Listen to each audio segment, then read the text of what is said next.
Hey, good morning, guys. Mike, aka Crypto Jewels. It is Saturday morning at about 7:10 a.m. We are going to be diving into AGIX, SingularityNET token. Let's just jump straight into it. All right, guys. So first of all, I'm not a financial advisor. I do this for entertainment and educational purposes only. So do not blindly follow anything I say or do. Also, if you guys do appreciate the time I spend doing these videos for you, please hit the like button, subscribe to the channel, and get notified by hitting the bell icon of when I update videos.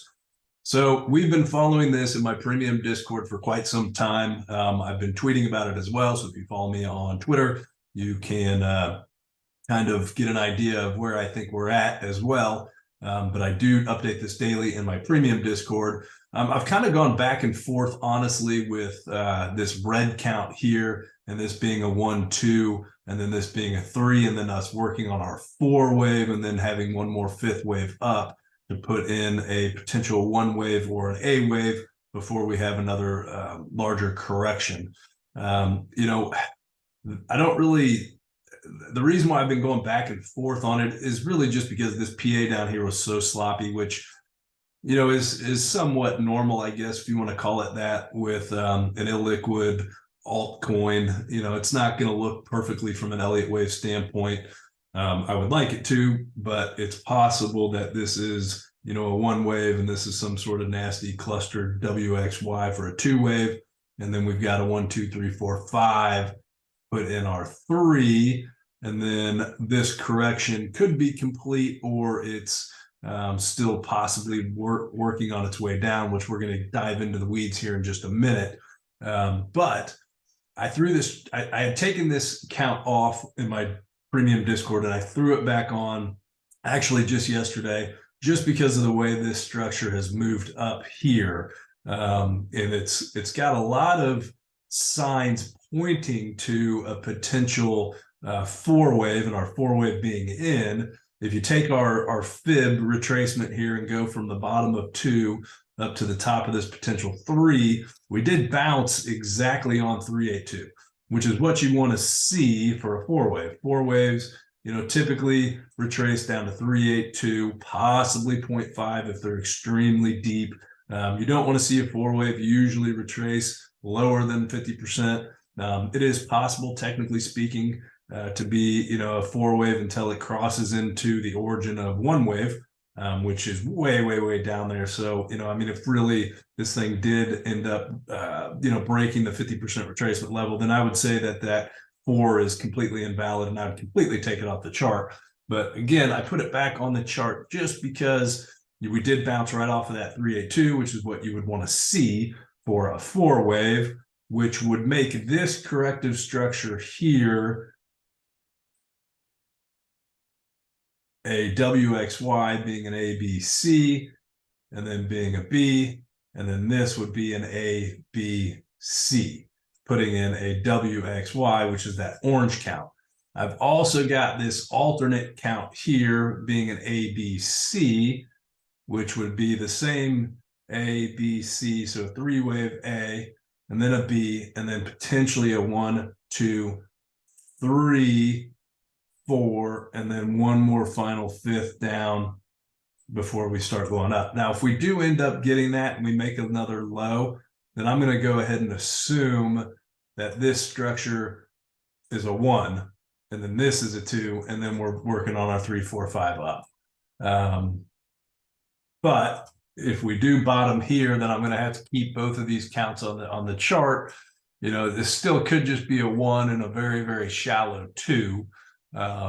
But it looks more like it would be a 4 wave than a 2 wave at this point, if it bottoms here. So let's just look real quick at the macro, and then we'll get into the details.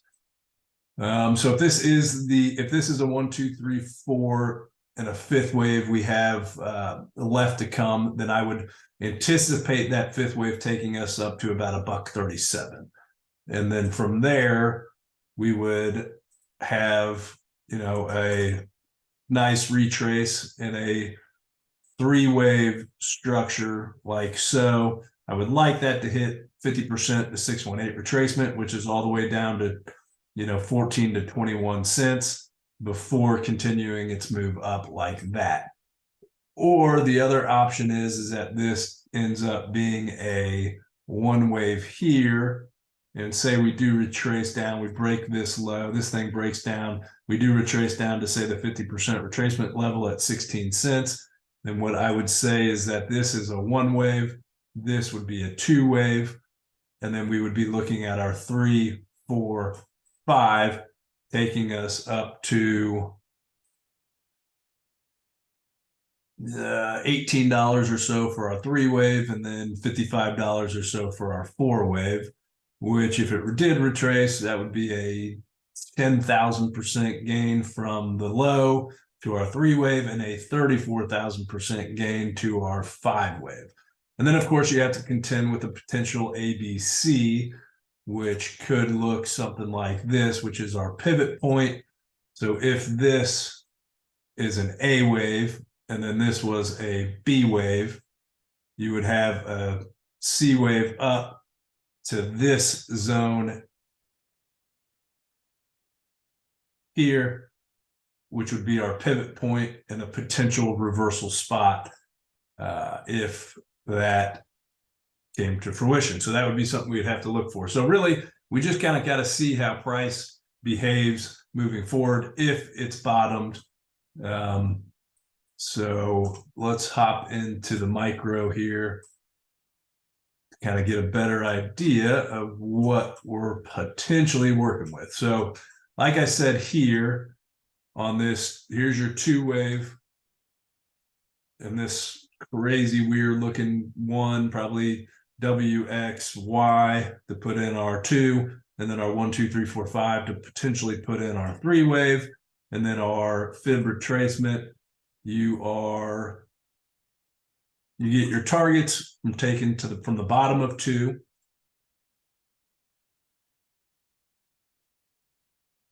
to the top of 1, or I'm sorry, bottom of 2, top of 3, and then that's where you get your target. That's where your 382 is, which we hit right at 382 and potentially have bottomed. In order for this count to get confirmed, what we need to see happen is we need to see an impulsive structure, a 5 wave move up, which on the minute chart here, I have got that potential count and what that would look like.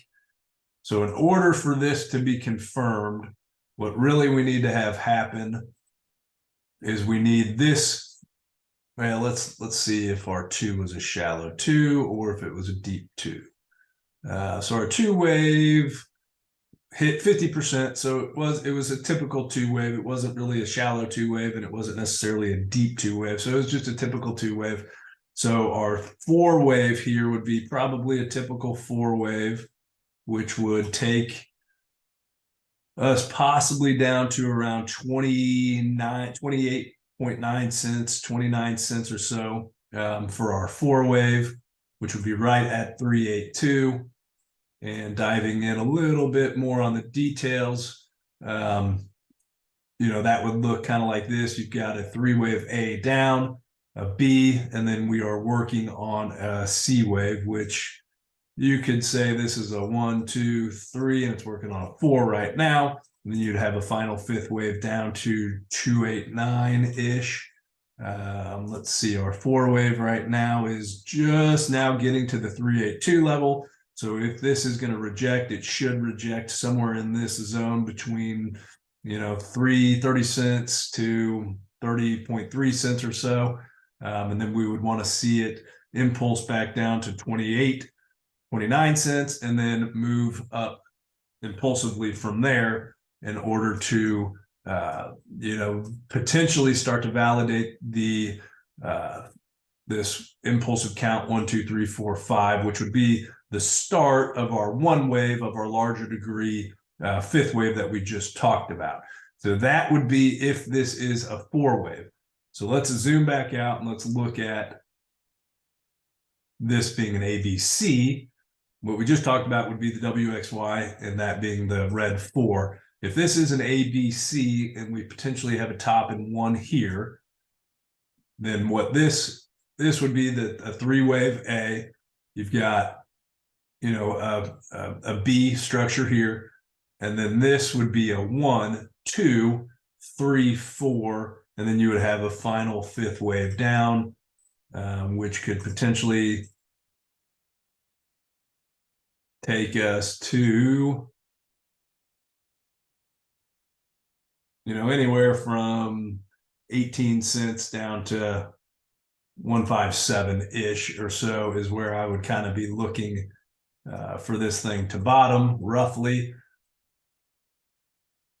And our fib retracement, our fib ratios still apply here. So no different than what we just talked about with our upwards move on our 4-wave. If this is, you know, an impulsive wave, and this is an A, B, C, and we're working on a 5-wave impulse down, this 4-wave should not, well, first of all, it should not overlap into our 1-wave. That would completely invalidate it at 36 cents, but it really shouldn't get deeper than 50%. If it starts to get deeper than 50%, then you can start to assume that something else is going on and that this count will more than likely get broken and taken out, and this would be invalidated. So as we can see with our fib retracement level, I just took it from the top of 2 to the bottom of 3, we did reject right at the 50% level. So as we just dove into the weeds, it really depends how this structure is starting to unfold on its way down, and you know, whether or not we're going to start a new impulse down. So if we started a new impulse down, you'd want to see a 5-wave off of the high. Let's dive into this again, which I've got that count potentially as a leading diagonal, which would be this blue count. So this move currently is choppy. There's a lot of overlap. It's crossing over each other, which is a sign that it's a corrective move, which is a sign that it's possibly the 4, but it could be a leading diagonal, which would be a 1, 2, 3, 4, and then a potential 5-wave down, which could put in our 1-wave, and then you would have a 3-wave up to put in our 2, and then you would become impulsive downwards again, you know, to start our next impulse of our larger degree 5th wave to finish our C. So those are the things to look for. But ultimately, guys, what we're really, really looking for in order to validate or invalidate any of these ideas is, in order for this thing to be considered impulsive to the upside again, we have got to complete this 5-wave structure, this orange 5. We have to complete this 1, 2, 3, 4, 5, and then we'll need a 3-wave correction down, and that area would need to hold, and then it would need to break back above the top of 5, and then we can assume that we are on our way to that target, at minimum, our 5th wave target around $1.37. All right, guys, see y'all later. Hope you enjoyed it.